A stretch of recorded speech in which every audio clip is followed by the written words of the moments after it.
முதல் கிணறு புக் பாக்ஸால் மறுமுறை கூறப்பட்டது. ஒரு காலத்தில் ஒரு ஏரியை சுற்றி ஒரு சிறிய ராஜ்யம் இருந்தது. சுட்டெரிக்கும் கோடை காலத்தில் மழையே பெய்யாததால் அந்த ஏரி காய்ந்து விட்டது. மக்கள் கவலையடைந்து மன்னரை அணுகினர்.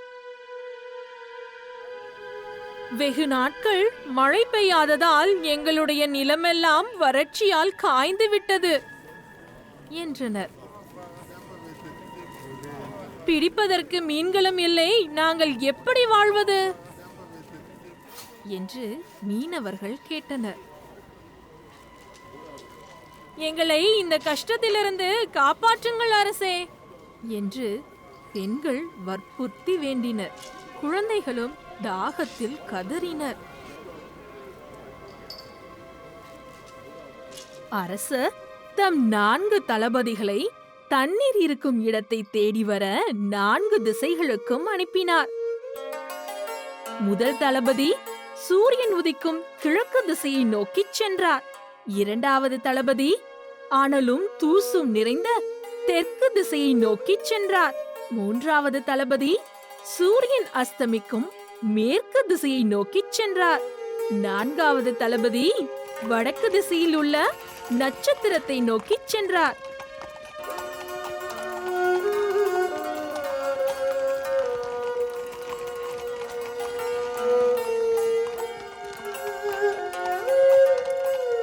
அவர்கள் பகலும் இரவுமாய் இரவும் பகலுமாய் மேலும் கீழுமாக தேடினார்கள். எல்லா இடத்திலும் தேடினர், ஆனால் பலன் இல்லாமல் போயிற்று. அத்தளபதிகளில் 3 வெறும் கையுடன் திரும்பினர். ஆனால் எந்த தளபதி வடக்கை நோக்கி சென்றாரோ அவர் அரசரை ஏமாற்றக்கூடாது என்ற உறுதியுடன் இருந்தார். ஒரு குளிர்ந்த மலைப்பகுதியில் உள்ள கிராமத்தை கடைசியில் அடைந்தார். அந்த மலை அடிவாரத்தில் அவர் உட்கார்ந்து கொண்டிருந்த போது ஒரு மூதாட்டி அங்கே வந்து அவர் அருகில் அமர்ந்தாள். அத்தளபதி வான விளிம்பை காட்டி சொன்னார், நான் ஒரு அழகான ராஜ்யத்தை சேர்ந்தவன். அங்கே 1 வருடமாக மழையே பெய்யவில்லை. உங்களால் எனக்கு தண்ணீர் இருக்கும் இடத்தை காட்டி உதவ முடியுமா? அதற்கு அந்த மூதாட்டி சைகை செய்து தளபதியை மலைக்கு மேலுள்ள ஒரு குகைக்குள்ளே தன்னை பின்தொடர செய்தாள்.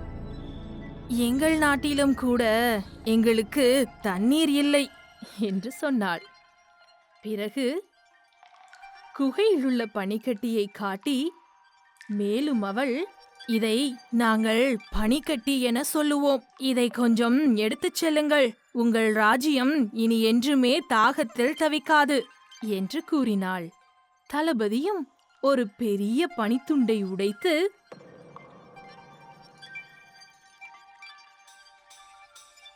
அவருடைய குதிரை வண்டியில் ஏற்றி தன் நாட்டிற்கு விரைந்து சென்றார்.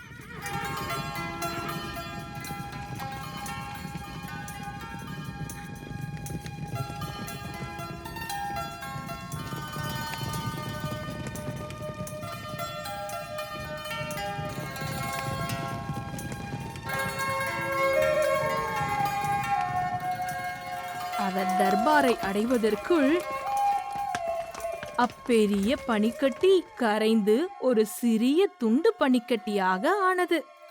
தர்பாரில் யாரும் இதுவரை பனிக்கட்டியை பார்த்ததே இல்லை. அதனால் எல்லோரும் அதை ஆச்சரியத்துடன் உற்று பார்த்தனர். இது தண்ணீரின் விதையாக இருக்க வேண்டும் என்று ஒரு மந்திரி அதை பார்த்து அதிசயித்தார்.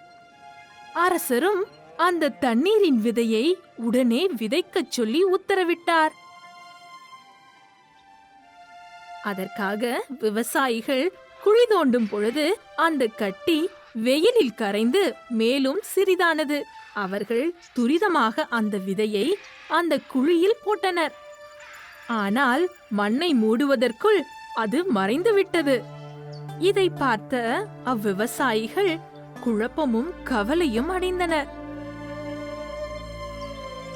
அவர்கள் அந்த நிலத்தை மிக மிக ஆழமாக இரவு முழுவதும் அந்த அதிசய விதையை தேடி தோண்டினர்.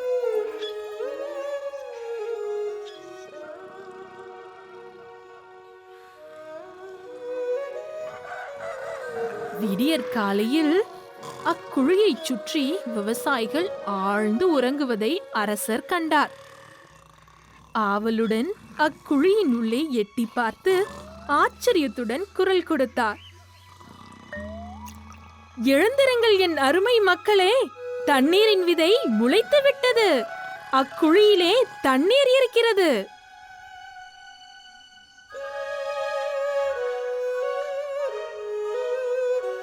இவ்வாறுதான் முதல் கிணறு தோன்றியது.